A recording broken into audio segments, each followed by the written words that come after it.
ಈ ದಿನ ವಿರಾಟ ರಾಮೋತ್ಸವ ಎಂಬ ಕಾರ್ಯಕ್ರಮವನ್ನು ಆಯೋಜನೆ ಮಾಡಿ ಅಯೋಧ್ಯೆಯಲ್ಲಿ ಶ್ರೀರಾಮಚಂದ್ರರ ಪುನರ್ ಪ್ರತಿಷ್ಠಾಪನೆಯಾಗಿ ಮೂರನೇ ವರ್ಷದ ಒಂದು ಕಾರ್ಯಕ್ರಮವನ್ನು ವಸ್ತುದಲ್ಲಿ ಕಳೆದ 2 ವರ್ಷಗಳಿಂದಲೂ ಸಹ ನಡೆಸಿ ಈ ಬಾರಿ 3ನೇ ವರ್ಷ ಬಹಳ ವಿಜೃಂಭಣೆಯಿಂದ ಎಲ್ಲರನ್ನು ಸೇರಿಸಿ ಒಂದು ಕಾರ್ಯಕ್ರಮ ಮಾಡ್ತಾ ಇದ್ದಾರೆ. ಇಂಥ ಒಂದು ಸಂದರ್ಭದಲ್ಲಿ ಪ್ರಭು ಶ್ರೀರಾಮಚಂದ್ರರ ಅವರನ್ನ ನಾವು ಮರ್ಯಾದಾ ಪುರುಷೋತ್ತಮ ಅಂತ ಕರಿತೀವಿ. ಅವರ ಆದರ್ಶಗಳನ್ನ ನಾವೆಲ್ಲರೂ ಜೀವನದಲ್ಲಿ ಅಳವಡಿಸ್ಕೋಬೇಕು. ಅದೇ ರೀತಿ ಶ್ರೀರಾಮನ ಜೊತೆ ಇದ್ದಂತ ಆಂಜನೇಯ ಸ್ವಾಮಿ ನಿಷ್ಠೆ, ಶ್ರೀರಾಮಚಂದ್ರರ ಸಹೋದರರಾದ ಲಕ್ಷ್ಮಣನ ಸಹೋದರ ಪ್ರೀತಿ, ಇವೆಲ್ಲವೂ ನಮ್ಮ ಜೀವನಕ್ಕೆ ನಾವು ಅಳವಡಿಸ್ಕೊಳಕ್ಕೆ ಬೇಕಾದಂತ ಪ್ರಮುಖ ಅಂಶಗಳು. ರಾಮಾಯಣದಲ್ಲಿ ಏನು ವಿಚಾರಗಳು ನಡೆದಿದೆ ಅವನ್ನೆಲ್ಲವನ್ನು ನಾವು ನಮ್ಮ ಜೀವನದಲ್ಲಿ ಅಳವಡಿಸ್ಕೊಂಡು ಒಳ್ಳೆ ವಿಚಾರಗಳನ್ನ ಇಟ್ಕೊಂಡು ಇವತ್ತಿನ ಕಾಲಘಟ್ಟದಲ್ಲಿ ಅವನ್ನೆಲ್ಲ ನಮ್ಮ ಜೀವನದಲ್ಲಿ ಅಳವಡಿಸಿ ನಾವು ಮುಂದೆ ಸಾಕ್ತಕ್ಕಂತಹ ಒಂದು ಅವಶ್ಯಕತೆ ಅತಿ ಹೆಚ್ಚಿನದಾಗಿದೆ. ಇಂಥ ಒಂದು ಸಂದರ್ಭದಲ್ಲಿ ವಿರಾಟ್ ಗಣಪತಿಯ ಎಲ್ಲ ಗೆಳೆಯರ ಬಳಗದವರು ಮತ್ತು ಹೊಸೂರು ತಾಲೂಕಿನ ಸಮಸ್ತರೆಲ್ಲರೂ ಸೇರಿ 3ನೇ ವರ್ಷದಲ್ಲಿ ಇವತ್ತು ನಡೆಸ್ತಾಗಿರ್ತಕ್ಕಂಥ ಈ ಕಾರ್ಯಕ್ರಮಕ್ಕೆ ನನಗೆ ಆಹ್ವಾನ ಕೊಟ್ಟು ಈ ಒಂದು ಕಾರ್ಯಕ್ರಮದಲ್ಲಿ ಪಾಲ್ಗೊಂಡು ಮಾತಾಡಲು ಅವಕಾಶ ನೀಡಿದ ನಿಮ್ಮೆಲ್ಲರಿಗೂ ವಂದಿಸಿ, ಎಲ್ಲ ಗೆಳೆಯರ ಬಳಗದವ್ರಿಗೂ ಒಳ್ಳೇದಾಗ್ಲಿ, ಶ್ರೀರಾಮಚಂದ್ರರ ಆಶೀರ್ವಾದ ಎಲ್ಲರ ಮೇಲೆ ಇದ್ದು ಎಲ್ಲರಿಗೂ ಒಳ್ಳೇದಾಗ್ಲಿ ಅಂತ ಹೇಳಿ ನನ್ನ ಮಾತು ಮುಗಿಸ್ತೇನೆ.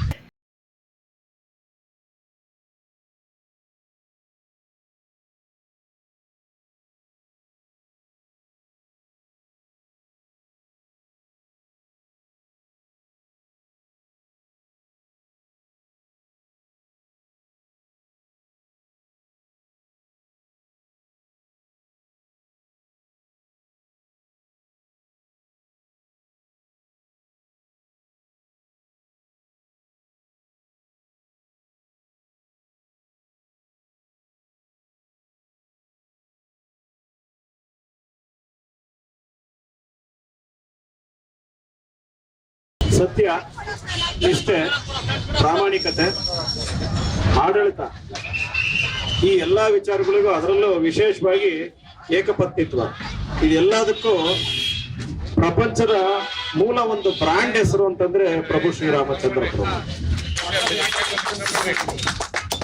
ನಾವು ಕೇವಲ ಭಾರತ ಅಷ್ಟೇ ನೋಡ್ತಾ ಇದೀವಿ. ನಾನು ಮೊನ್ನೆ ಇನ್ನು ಥೈಲ್ಯಾಂಡ್ ಪ್ರವಾಸ ಹೋಗಿದ್ದೆ. ಥೈಲ್ಯಾಂಡ್ ಪ್ರವಾಸದಲ್ಲಿ ರಾಜನ ಹೆಸರೇನು ಅಂದ್ರೆ ಭೂಮಿ ಬೋಲ್ ರಾಮ ನೈನ್ ಅಂತ ಆಗಿದೆ. ಸೊ ರಾಮ ಅನ್ನೋದು ಕೇವಲ ಭಾರತಕ್ಕೆ ಸೀಮಿತ ಆಗಿರೋಂತ ಒಂದು ಹೆಸರಲ್ಲ, ಇಡೀ ದೇಶಕ್ಕೆ ಸೀಮಿತ, ಇಡೀ ಭೂಮಂಡಲಕ್ಕೆ ಸೀಮಿತ ಆಗಿರೋಂತ ಹೆಸರು. ಏನು ಈ ಕಾರ್ಯಕ್ರಮ ಆಯೋಜನೆ ಮಾಡಿದಿರ ಆ ಯುವಕರಲ್ಲಿ ಬಹುತೇಕ ಯುವಕರು ವಿರಾಟ್ ಗಣಪತಿಗೆ ಸೇರಿದಂತ ಯುವಕರು ಬಹುತೇಕ ಜನ ಇದ್ದಾರೆ. ಇನ್ನು ಉಳಿದಿದ್ದು ಎಲ್ಲಾ ಭಕ್ತರು ಸೇರ್ಕೊಂಡಿದ್ದಾರೆ.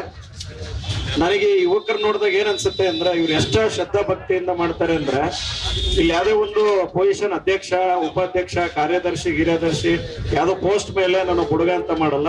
ಪ್ರತಿಯೊಬ್ಬ ಹುಡುಗನು ತಾನೇ ರಾಮ ಅನ್ಕೊಂಡು ಇಲ್ಲಿ ಕೆಲಸ ಮಾಡ್ತಾನೆ. ಹಂಗಾಗಿ ದಯವಿಟ್ಟು ಆ ಹುಡುಗರಿಗೆಲ್ಲ ಒಂದು ಚಪ್ಪಾಳೆ ಹೊಡೋದ್ರ ಮೂಲಕ ಅಭಿನಂದನೆಯನ್ನ ಸಲ್ಲಿಸ್ಬೇಕು. ಅಷ್ಟು ಶ್ರದ್ಧಾ ಭಕ್ತಿಯಿಂದ ಇಲ್ಲಿ ಮಾಡ್ತಾರೆ. ಈಗ 3ನೇ ವರ್ಷದ ಒಂದು ವಾರ್ಷಿಕೋತ್ಸವ ಕಾರ್ಯಕ್ರಮ ಹಮ್ಮಿಕೊಂಡಿದ್ದಾರೆ. ಆಮೇಲೆ ಇವ್ರು ಏನೇ ಮಾಡ್ಲಿ, ವಿರಾಟ್ ಗಣಪತಿಯಲ್ಲಿ ಕಾರ್ಯಕ್ರಮ ಮಾಡ್ಲಿ, ಇಲ್ಲಿ ಕಾರ್ಯಕ್ರಮ ಮಾಡ್ಲಿ, ಅವರ ವ್ಯವಹಾರಗಳು ಬೇರೆ ಬೇರೆ, ಅವ್ರ ಬುದ್ಧಿಶಕ್ತಿ ಬೇರೆ ಬೇರೆ ಆದ್ರು ಇಲ್ಲಿ ಒಂದೇ ಮನಸ್ಸಿನಿಂದ, ಆಮೇಲೆ ಬಹಳ ಭಕ್ತಿಯಿಂದ ಈಗ ಒಂದು ಮಂಗಳಾರತಿನ ನೀವು ನೋಡಿದ್ರೆ ಎಷ್ಟು ವಿಶೇಷವಾಗಿ ಮಂಗಳಾರತಿ ಮಾಡ್ತಾರೆ ಅಂದ್ರೆ, ಸಂಪ್ರದಾಯ ವಿಚಾರದಲ್ಲಿ ಯಾವುದೇ ರೀತಿ ಒಂದೇ ಲೋಪದೋಷ ಬರದಂಗೆ ಈ ಹುಡುಗರು ಅದನ್ನ ಆಯೋಜನೆ ಮಾಡಿ, ಯಾವುದೇ ಒಬ್ಬ ಅತಿಥಿ ಬರ್ಲಿ, ಅಲ್ಲಿ ಯಾರೇ ಆಗಿರ್ಲಿ, ಆ ಅತಿಥಿನ ಕಾಣೋದನ್ನ ಆ ಅತಿಥಿನಲ್ಲಿ ಇವರು ರಾಮನ್ ಕಂಡು ಅತಿಥಿ ಸತ್ಕಾರವನ್ನು ಮಾಡಿ ಕಳಿಸ್ಕೊಡ್ತಾರೆ. ಹಾಗಾಗಿ ಈ ಒಂದು ತಂಡಕ್ಕೆ, ಈ ಒಂದು ತಂಡನ ಪಡೆದಿರೋ ಅಂತ ನಮ್ಮ ಹೊಸದುರ್ಗ ತಾಲೂಕಿನ ಕ್ಷೇತ್ರನೇ ಧನ್ಯ ಅಂತ ಹೇಳಕ್ಕೆ ನನಗೆ ತುಂಬಾ ಸಂತೋಷ ಆಗುತ್ತೆ. ಸೊ ಈ ದಿನಮಾನದಲ್ಲಿ ಇವತ್ತು ಹುಡುಗರು ಹಾದಿ ತಪ್ಪು ಹೋಗ್ತಾ ಇದ್ದಾರೆ. ಈಗ ಪೊಲೀಸ್ನವರು ದಿನ ಹೊಡೆದಾಡ್ತಿದ್ದಾರೆ ಅದ್ಯಾವ್ದೋ ಗಾಂಜಾ ಗೀಂಜಾ ಅಂತೇಳಿ. ಇಂಥ ದಿನಮಾನದಲ್ಲಿ ಇವತ್ತಿಗೂ ಇಂಥ ಸಂಪ್ರದಾಯಸ್ಥರ ಯುವಕರಿರೋದು ನಮ್ಮೆಲ್ಲರ ಸೌಭಾಗ್ಯ. ಎಲ್ಲರೂ ಶ್ರದ್ಧಾ ಭಕ್ತಿಯಿಂದ ಬಹಳ ಶಕ್ತಿಯಿಂದ ಮಾಡ್ತೀರಾ. ಸೊ ಹಾಗಾಗಿ ನಿಮಗೆ ಭಗವಂತ ಆಯುರ ಆರೋಗ್ಯ ಐಶ್ವರ್ಯ, ನಿಮ್ಮ ಎಲ್ಲ ಕನಸುಗಳು, ನಿಮ್ಮ ಎಲ್ಲ ವ್ಯವಹಾರಗಳು ಸಮೇತನು ಸಕ್ಸಸ್ ಆಗ್ಲಿ ಅಂತ ನಮ್ಮೆಲ್ಲರ ತಂಡದ ಪರವಾಗಿ ನಾನು ಭಗವಂತನಲ್ಲಿ ಪ್ರಾರ್ಥನೆ ಮಾಡ್ತೀನಿ. ನನಗೆ ಇಲ್ಲಿ ಕರೆಸಿ ಒಂದು ಅನ್ನ ಸಂತರ್ಪಣೆ ಅಂತ ವಿಶೇಷವಾದ ಒಂದು ಸೇವೆಗೆ ಚಾಲನೆಗೆ ಅವಕಾಶ ಮಾಡಿಕೊಟ್ಟ ಎಲ್ಲ ತಂಡಕ್ಕೂ, ಎಲ್ಲ ರಾಮ ಭಕ್ತರಿಗೂ ಧನ್ಯವಾದಗಳು ಹೇಳಿ ನನ್ನ ಮಾತು ಮುಗಿಸ್ತೀನಿ. ನಿರಂತರ ಸುದ್ದಿಗಾಗಿ ನೋಡ್ತಾ ಇರಿ ರಿಯಲ್ ಒನ್ ನ್ಯೂಸ್ ಸತ್ಯ ದರ್ಶನ ಸುದ್ದಿವಾಹಿನಿ. ಹೆಚ್ಚಿನ ಸುದ್ದಿಗಳಿಗಾಗಿ ರಿಯಲ್ ಒನ್ ನ್ಯೂಸ್ ಸತ್ಯ ದರ್ಶನ ಸುದ್ದಿವಾಹಿನಿ ಯೂಟ್ಯೂಬ್ ಚಾನೆಲ್ ಅನ್ನು ಸಬ್ಸ್ಕ್ರೈಬ್ ಮಾಡಿ, ಲೈಕ್ ಮಾಡಿ, ಶೇರ್ ಮಾಡಿ, ಬೆಲ್ ಐಕಾನ್ ಒತ್ತುವುದನ್ನು ಮರಿಬೇಡಿ.